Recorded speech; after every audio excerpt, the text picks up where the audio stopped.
அன்பர்களே, நம்ம 2026 பராபவ ஆண்டு மீனராசி நேயர்களுக்கு எப்படி இருக்குது அப்படிங்கிறத பார்த்துருவோம். மீனத்தை பொறுத்த மட்டிலும் பார்த்தீங்கன்னா கிரக நிலைகள் ஜென்ம சனியாக ஜென்ம ராசிக்குள்ளே ராகு இருக்கார். இருந்தாலும் ராசிநாதன் 5ல் இந்த வருஷம் உச்சமாகி அந்த சனியை பார்க்குறார். 6ல் கேது ஒரு நல்ல பொசிஷன், 12ஆம் இடத்துல ராகு நார்மல் பொசிஷன். ஸோ கிரக நிலைகள் ஜென்ம சனியை தவிர குருவும் கேதுவும் சாதகமாக இருக்கிறார்கள். ஆனால் கோச்சாரங்கிறது சனியின் கோச்சாரம் ரொம்ப பலமானது. ஜென்ம சனி நடக்கிறதுனால ஜென்ம சனியின் பலனே விஞ்சு நிற்கும். ஆனால் அந்த ஜென்ம சனி சுப சனி ஆயிட்டதுனால தீமைகள் குறையும். உங்களுக்கு ஒரு வரியில் ப்ரெடிக்ஷன் சொல்லணும்னா, இதுவரைக்கும் கடுமையான பிரச்சனைகள் இருந்திருப்பீங்க. அந்த பிரச்சனையின் வீரியம் குரு மற்றும் கேதுவின் தயவால் குறையும். ஓரளவுக்கு முன்னேற்றம் உண்டு. ஆனால் ரொம்ப சிறப்பு சூப்பர் எல்லாமே தீந்துரும் அப்படிலாம் சொல்ல முடியாது. சரிங்களா? சரி, ஒவ்வொன்றா பொருளாதாரம், குடும்ப வாழ்க்கை, ஆரோக்கியம் ஒவ்வொன்றா போயிடுவோம். பொருளாதாரத்தை பொறுத்த மட்டிலும் நல்ல வேலை கிடைக்கும் அப்படின்னு சொல்ல முடியாது. ஆனால் வேலை கிடைக்கும். அப்போ கிடைக்கிற வேலையை எடுத்துக்கிட்டு அழகாக போயிடுறது நல்லது.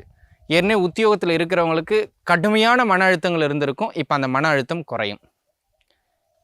உயரதிகாரி அழுத்தம், கூட வேலை பார்க்குறவங்க பிரச்சனை, அதெல்லாம் 6ஆம் இடத்துக்கு எதுனாலையும் சனியை குரு பார்க்கறதுனாலையும் இப்போ குறையும்.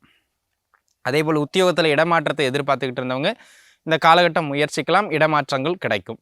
அப்படியே தொழில் பண்ணிக்கிட்டு இருக்கவங்களுக்கு பார்த்தீங்கன்னா இது வரைக்கும் தொழில் மந்தம் அல்லது தேக்க நிலை, வளர்ச்சி இல்லை, நஷ்டம் இப்படி தான் போயிட்டு இருந்திருக்கும். இப்போ பெரிய உயரம்னு சொல்ல முடியாது. அந்த நஷ்டத்தின் அளவு குறைஞ்சி ஓரளவு பரவாயில்லன்னு சமாளிக்கக்கூடிய அளவுக்குள்ள தொழில் ஓடும். அப்போ தொழிலை பொறுத்த மட்டிலும் இந்த காலகட்டம் ஒரு சுமாரான காலகட்டம். வருமானத்தை பொறுத்த மட்டிலும் ஓரளவு பரவாயில்ல, நஷ்டம்னு இல்லாமல் வேலையாக இருந்தாலும் சரி தொழிலாக இருந்தாலும் சரி கைகடிக்காமல் ஓரளவுக்கு வருமானம் உறுதியாக வந்துடும். கவலைப்பட வேண்டிய அவசியம் கிடையாது. ஆனால் அது வளர்ச்சி சூப்பராக வந்துடுவீங்க. 5ல் குரு இருக்கிறதுனால 6 அப்படி சொல்ல முடியாது. ஜென்ம சனியே வலுவானது. அதனால் அந்த தீமைகள் குறைஞ்சி நஷ்டமாகிட்டு இருந்த தொழில் நஷ்டம் இல்லாமல் ஓடும். பிரச்சனையோடு இருந்து வந்த வேலை அமைப்புகள் பிரச்சனை இல்லாமல் இருக்கும். பிரச்சனையோடு இருந்து வந்த உயரதிகாரி பிரச்சனை பண்ணாமல் இருப்பார். அவ்வளோதான், அந்த தொந்தரவு குறைஞ்சிரும். அதே போல் கடன் தொந்தரவுகளை சிக்கி தவிச்சிட்டு இருந்தவங்களுக்கு வட்டி கட்ட முடியாமல் திணறவங்க கூட இப்போ வட்டியை கட்டி ஓரளவுக்கு தப்பிச்சுப்பீங்க. அந்த மாதிரியான ஒரு சில சூழ்நிலைகள் உங்களுக்கு ஏற்படும். அதே போல் தொழிலை விரிவாக்குறது, பெரிய முதலீடு இதெல்லாம் வேண்டாம். ஆல்ரெடி என்ன பண்ணிக்கிட்டு இருக்கீங்களோ அதை அப்படியே பண்ணுறது நல்லதுங்க. இது பொருளாதாரத்தை பொறுத்த மட்டிலும். குடும்பம், திருமணம் முடியுங்க, தாராளமாக முயற்சிக்கலாம். திருமண அமைப்புகள் கைகூடி வரும். 2வது, கணவன் மனைவி உறவுகளுக்கு இடையில் கடுமையான பிரச்சனைகள் இருந்திருக்கும், இப்போவும் இருக்கும். ஆனால் சனியை குரு பார்க்கிறதுனால அந்த பிரச்சனைகள் கட்டுக்குள் இருக்கும். ஒருவருக்கொருவர் ஒரு சின்ன சின்ன புரிதல் கிடைக்கும். அதனால் பிரச்சனையின் வீரியம் குறையும். அதனை அடுத்ததாக குழந்தை பாக்கியம் நல்ல முறையில் கிடைக்கக்கூடிய ஒரு அமைப்பு, காதல் கைகூடி வரக்கூடிய ஒரு நல்ல அமைப்பு, இதெல்லாம் சிறப்பாக இருக்குங்க. ஏன்னா வெளிநாடுகளில் இருந்தவங்களுக்கு அங்கே நீடிச்சு இருக்கிறதுக்கான சில பிஆர் போன்ற விஷயங்கள் கிடைக்கும். தொழிலையும் நல்ல கௌரவம் கிடைக்கும். அதனால் உங்களுக்கு குடும்பத்தில் மரியாதை அதிகமாகும். சரிங்களா?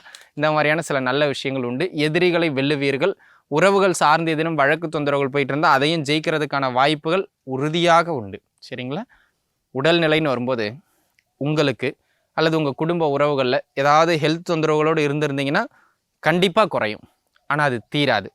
ஜென்ம சனி இருக்கிற வரைக்கும் அது இருக்கும். குருவின் பார்வையினால மருந்து ஒரு நாளைக்கு 20 மாத்திரை எடுத்துக்கிட்டு இருந்தவங்க இப்போ ஒரு 5 மாத்திரை 6 மாத்திரை எடுக்கிற அளவுக்கு அந்த நோயின் வீரியம் பாதிக்கு மேலே குறைஞ்சிரும். அதுவே நமக்கு பெரிய விஷயம் இல்லைங்களா? அந்த விதத்தில் இங்கே பாருங்கள், பொருளாதாரம் பரவாயில்லை, பிரச்சனை குறையும். ஆரோக்கியம் பிரச்சனை குறையும். குடும்பத்தில் பிரச்சனை குறையும். வேலை இல்லாமல் இருந்தவங்களுக்கு வேலை கிடைக்கும். தொழில் ரொம்ப நஷ்டமாக போயிருந்தவங்களுக்கு பரவாயில்லன்னு நஷ்டம் இல்லாமல் வண்டி ஓடும். அப்படிங்கிற மாதிரி உங்கள் மைனஸ் எல்லாம் ப்ளஸ் ஆகாது, நியூட்ரல் ஆகக்கூடிய ஒரு அற்புதமான ஆண்டு இந்த ஆண்டு. ஆக அனைத்து மீனராசி அன்பர்களும் உங்களுடைய இஷ்ட தெய்வத்தை வணங்குங்க. இஷ்ட தெய்வத்தின் கருணையினாலும் உங்கள் முயற்சினாலும் நன்றாக வருவீர்கள். வாழ்க வளமுடன். நன்றி.